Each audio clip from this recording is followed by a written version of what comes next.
Hi everyone, and here we are at the end of the first week of class, and I want to introduce you today to something called relationship-centered care and narrative medicine.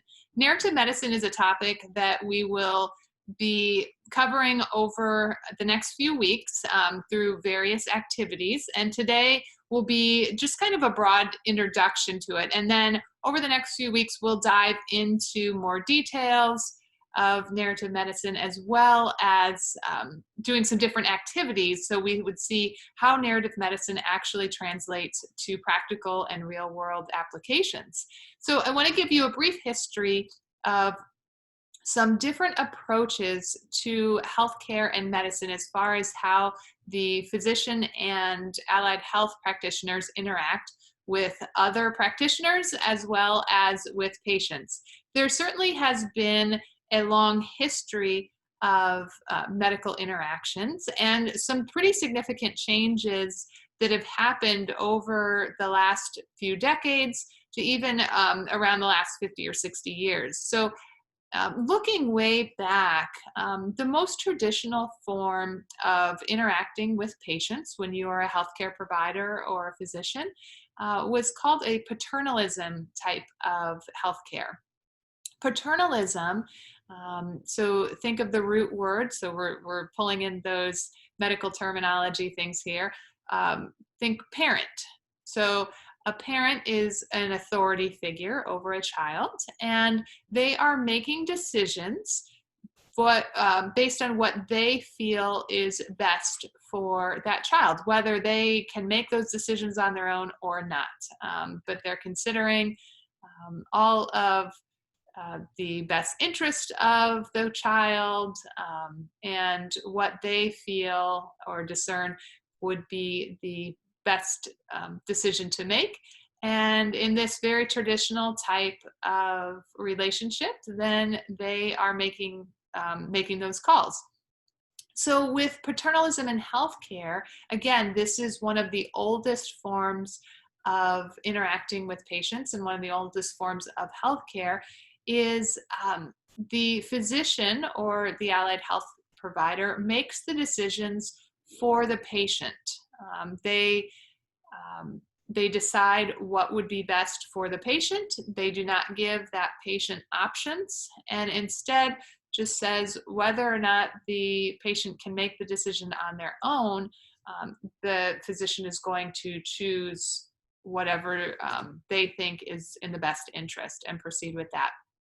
Some of you think, well, that's not fair. You know, the patient, if they have the ability to make their own decisions, shouldn't they have a voice? And certainly that's a more modern view. And again, that paternalism type of healthcare really was more prevalent about 50 years ago or older. So that was certainly an older type of approach to healthcare. But at the time, you know, I don't want you to have a negative view of it because we're still doing lots of different types of paternalism or traditional type of views in today's society. Think about some things that you did maybe even today. How many of you drove a car today? If you did, you likely put your seatbelt on because we have laws that require seatbelt use. Well, a law requiring seatbelt use would be an example of paternalism. So it is an agency or the government saying, hey, in the best interest of the general population who's driving cars, we think they need to wear a seatbelt because it protects them. So whether or not you had the decision to wear a seatbelt or not, there's a law in place that is in your best interest to protect you. So that's a great example of paternalism in today's society. So it's not always a bad thing, and I think that a lot of times when you hear medical paternalism, that set of attitudes, practices in medicine where the physician determines the patient's wishes or choices, what they should be, a lot of times there is a negative connotation, but I want you to really focus and respect the fact that it is in the best interest of the patient. And so when the medical paternalism was going on, this wasn't a mean thing to do. The provider really was trying to act in the best interest of the patient. Um, so that's kind of the history. Now, what started happening, and I'm going to, let me share this slide. This PowerPoint, by the way, is available on Blackboard. So if you'd like to follow along or look at it later, I do have some hyperlinks embedded in here. So if you'd like to check that out later, this is in the week 1 folder. But when we're looking at models of healthcare, so we went from that paternalism type to this, and that would be more of that biomedical or practitioner-centered, to a patient-centered type of healthcare. And in the patient-centered type of healthcare, and we really had transitioned to that idea of healthcare in the last, I would say, 30 to 40 years. That has been more of the focus. This is caring for the patient as a whole person. A psychosocial approach. Psychosocial basically means we're factoring in both psychological as well as social factors that may impact the patient. We're thinking about not just what would be best for them medically from a physiology or disease-focused type approach, but based on their living situation, based on their support system, based on their own goals and interests. What would be the best way to approach their disease or illness? So that's a patient-centered. Now, you may ask, well, why did things start shifting from that biomedical, practitioner-centered, or paternalism type of care, and then go to that patient-centered type of care? Hard to imagine, but about 40 years ago or so is when technology really started becoming more available to the everyday consumer. Before then, if we were going to look up something like a disease or a condition or shoot, anything, we were going to look up what's the capital of Illinois, we would go to an encyclopedia or printed news source. We would go to periodicals in the library, which sounds like an ancient thing, I know, but it really was not that long ago that was the only way to access information. Around the late 1980s, early 1990s is really when technology started booming, and that's the expansion of the internet. When that started happening and technology allowed for information sharing in a much more dynamic, much more expansive way than was ever done before, all of a sudden now patients, when they were diagnosed with different medical conditions, different illnesses, or when they just started developing symptoms, now they had a different source of gaining that information. They could go online to look up, what do these symptoms mean? And I'm sure that many of you or those that you know have gone on WebMD or Googled different symptoms as kind of a first go-to now. It's almost kind of flip-flopped where now we just check things out online of what's going on with this and what are my possible things that it could be. And sometimes we get ourselves very freaked out when we start reading online of what different diagnoses could be. I know that I've told you that my husband and I have a little baby now, Grayson, and he is just about 4.5 months old. And a lot of times since Grayson has been born, you know, we'll notice, okay, he's doing this, he's coughing a lot, he's sneezing a lot, he's sleeping at weird times or not at all, or he's crying when this happens. And we could jump online and we type in the symptoms or we type in what's going on, and that's how we're learning about options for how I could do things different when I'm raising him, or something that could be going on with him. So as we all as consumers have started doing this more and more, we are coming equipped with that information to our doctor visits or our healthcare visits. And as a result, we really want to become involved in our own decision making and different ideas of medical approaches or therapeutic approaches of what we want to do with our own conditions. So this is where relationship-centered care has evolved, and this really has started within the last 20 years or so. It's this relationship-centered care, the furthest one on the right here of your screen. Relationship-centered care, or RCC, emphasizes relationship building. It's where the patient and provider both have a say in what's going on, and it's more of a shared mutual trust and a communication where the determination of how we are going to proceed in whatever treatment, whatever recommendation that is being made for that actual patient is a team approach. And the team includes the patient. So they're coming there saying, hey, I looked up online that this could be something going on. What do you think?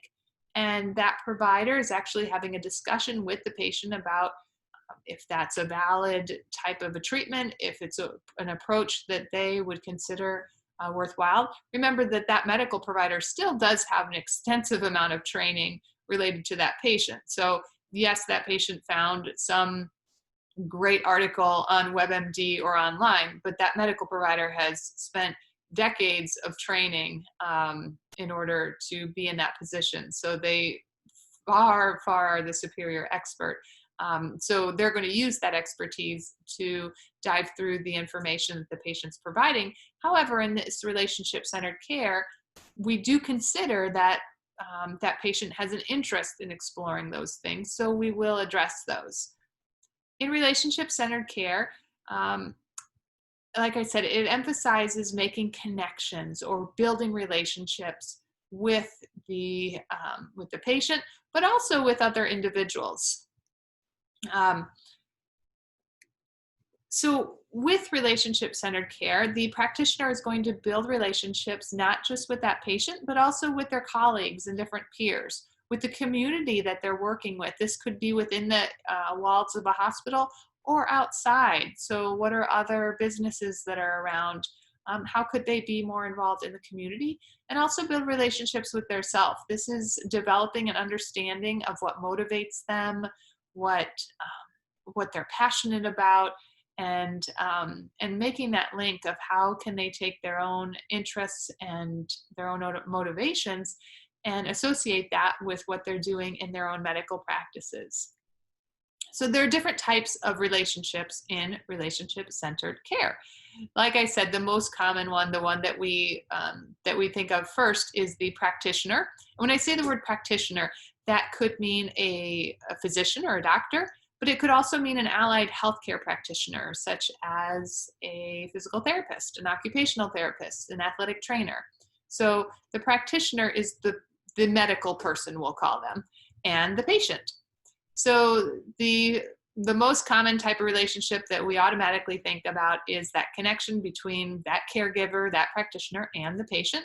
However, looking at the other ones that I mentioned, practitioner and colleague, so that is the practitioner working with what we call an interdisciplinary team.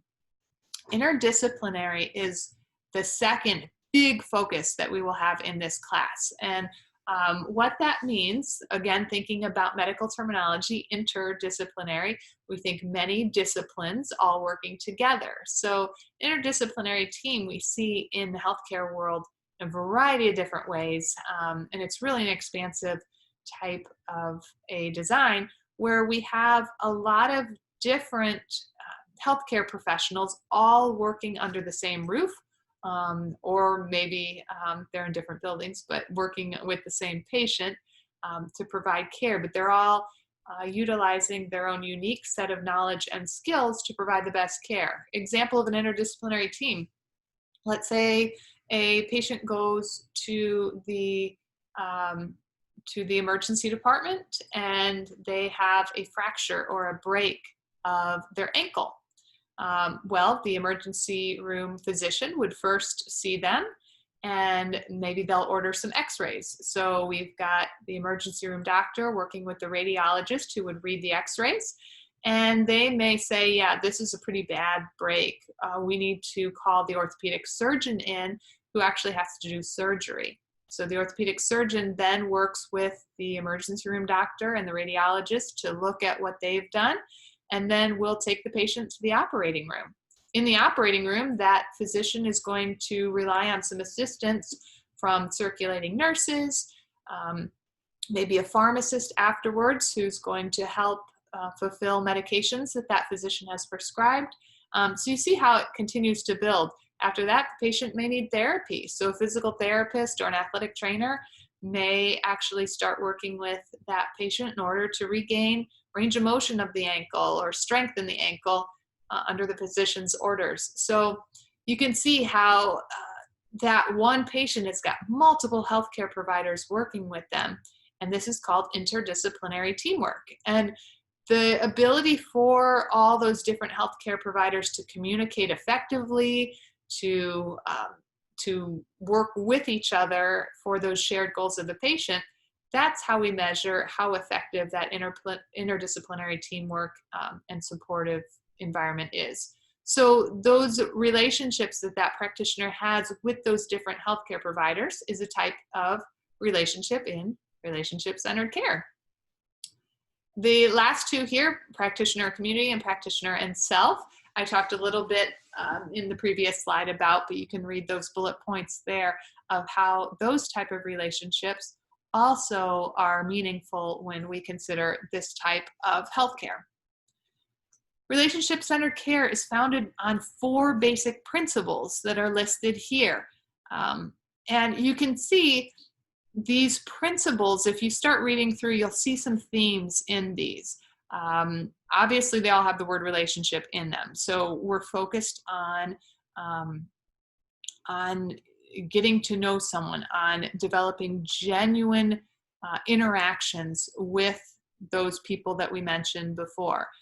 We're focused on what's the personhood. So someone is more than just their disease. Someone is more than just their discipline of healthcare that they've trained in. They have thoughts, they have feelings, they have different motivations. So it's getting to know that. And we are focused on developing this in a very genuine way. We don't want to just get to know someone to the point that that we know how to influence them, but instead, in a very genuine way, we want to know what's important to them.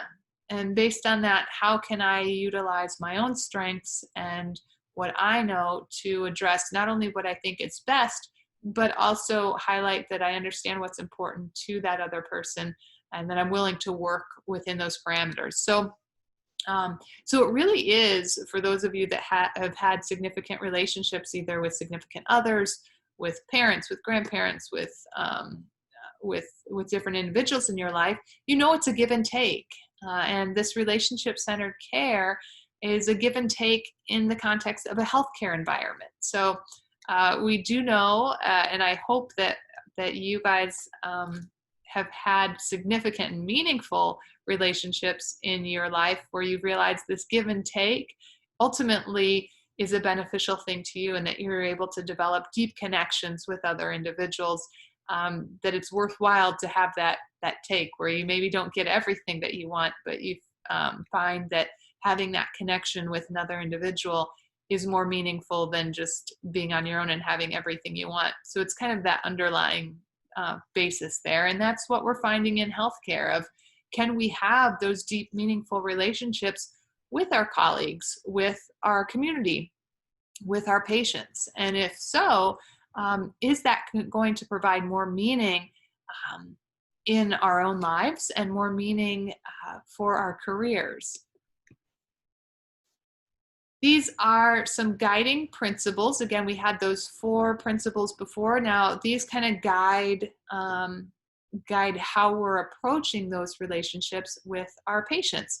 And like I said, it's not just playing a role. Instead, we are developing true emotions and empathy for what the individuals we're working with are going through. This is where the practitioner gains from the relationship as well as the patient.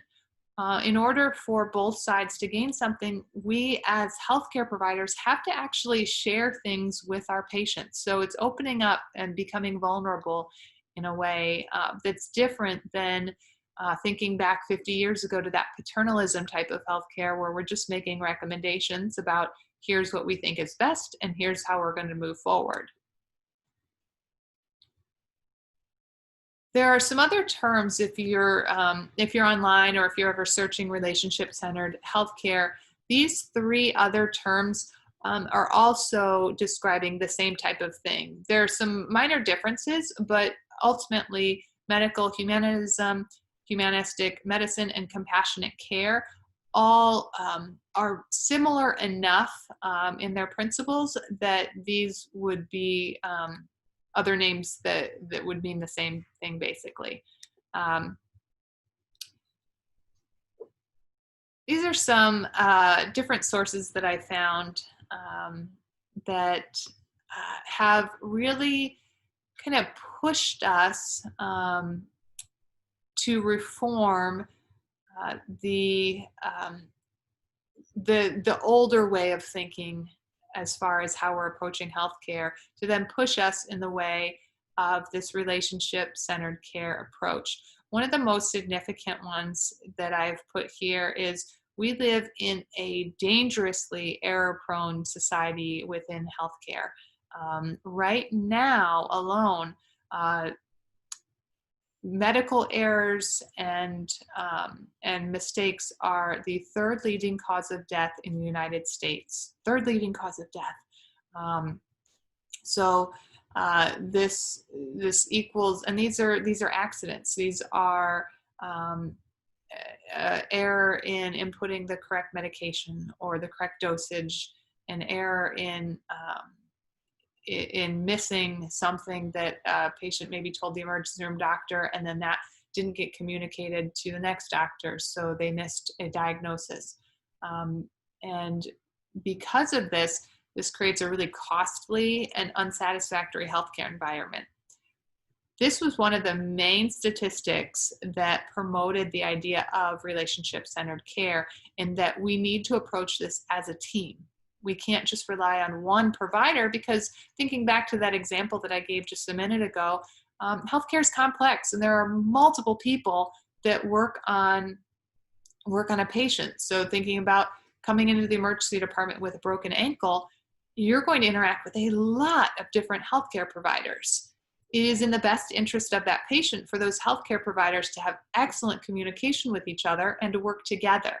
This very much will decrease the risk of medical errors.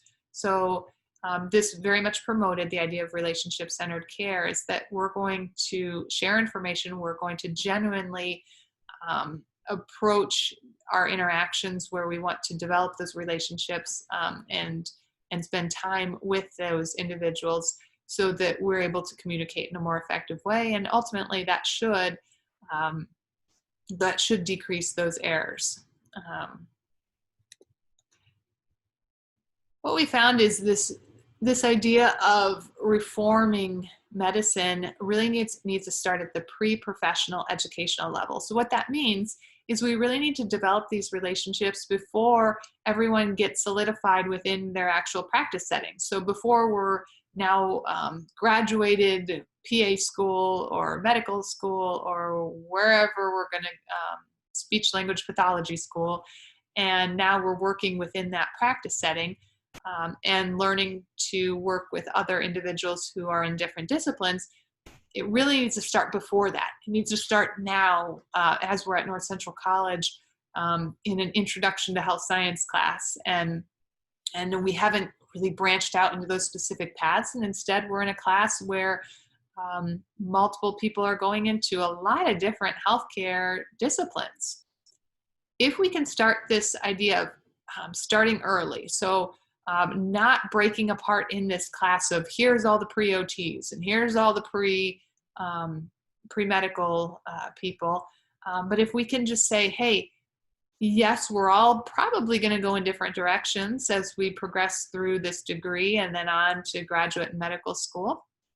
But if we can have the attitude now of, hey, let's collaborate and work together. So that's fine that you're pre-PA and I'm pre-AT. However, let's learn with each other And let's develop those relationships now.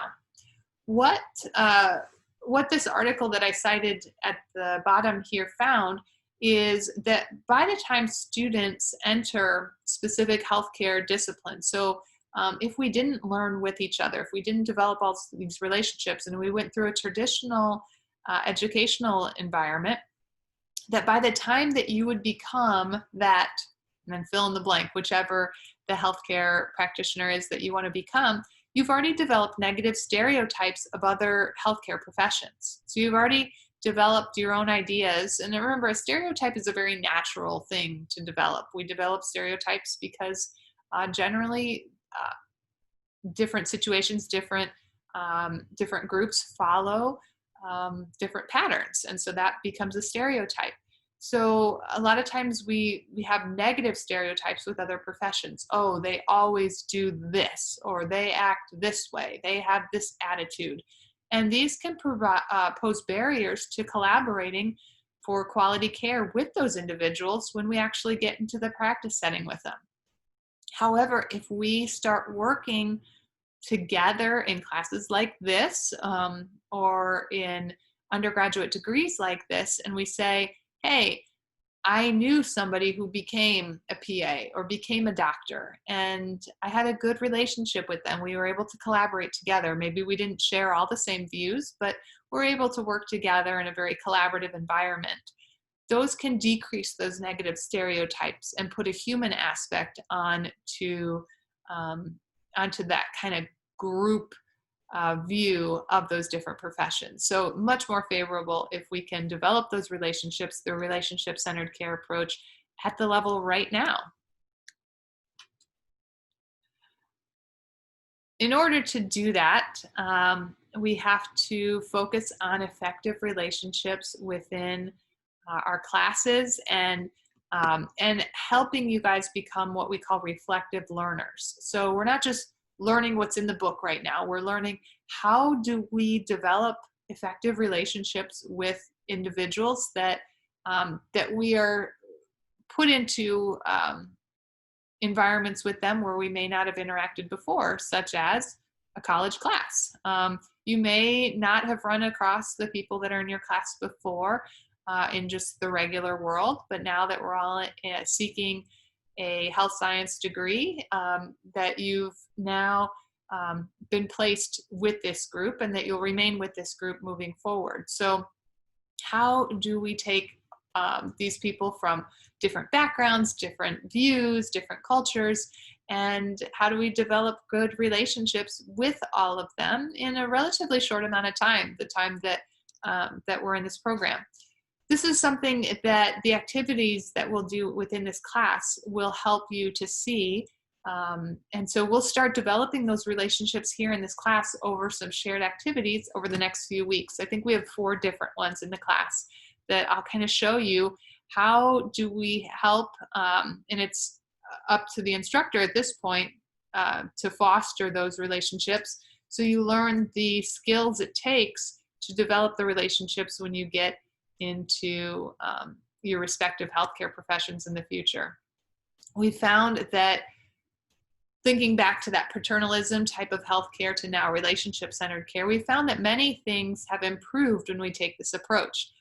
Patient outcomes, so like we said, decreased medical error and actually more effective interventions for the different treatment outcomes are being found.